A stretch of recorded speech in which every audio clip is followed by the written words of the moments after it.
Kollapur municipal పరిధిలో శ్మశాన వాటిక మూలవాగు దగ్గర ఉన్న కొల్లాపూర్ పట్టణంలోని మూలవాగు దగ్గర ఉన్న శ్మశాన వాటికలో సరైన వసతులు లేవని ఓ పాఠకుడు తన ఆవేదన వ్యక్తం చేస్తుంది. ఒకటి ఇక్కడ మూలవాగు దగ్గర, ఇంకొకటి పాత బస్ స్టాండ్ శివాలయం ఎంట్రల్ సైడ్ అనమాట.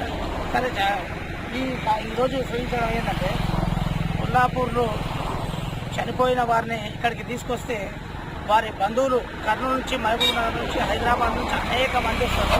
అనేక మంది ఆ ప్రాంతాన్ని, ఆ భౌతికాన్ని చూసిన తర్వాత వాళ్ళకు చూడండి కనీస వసతులు ఇక్కడ కాలు మోంగడుకోనికే స్నాన గదులు మహిళలకు లేనేలేవు. ఈ విధంగా నీళ్ళ ట్యాంకులు పెట్టుకొని వాళ్ళు నడి రోడ్డు మీద ఈ విధంగా స్నానం చేయాల్సి వస్తుంది. రోడ్డు మీద మహిళలు స్నానాలు చేయాల్సి వస్తుంది. ఎక్కడెక్కడి నుంచో సుదూర ప్రాంతాల నుంచి వచ్చి ఆ విధంగా స్నానాలు. మరి అదేవిధంగా శ్మశాన వాటిక కూడా మీరు ఒక హాల్ కూడా ఏర్పాటు చేయాలి. 10వ దినం రోజు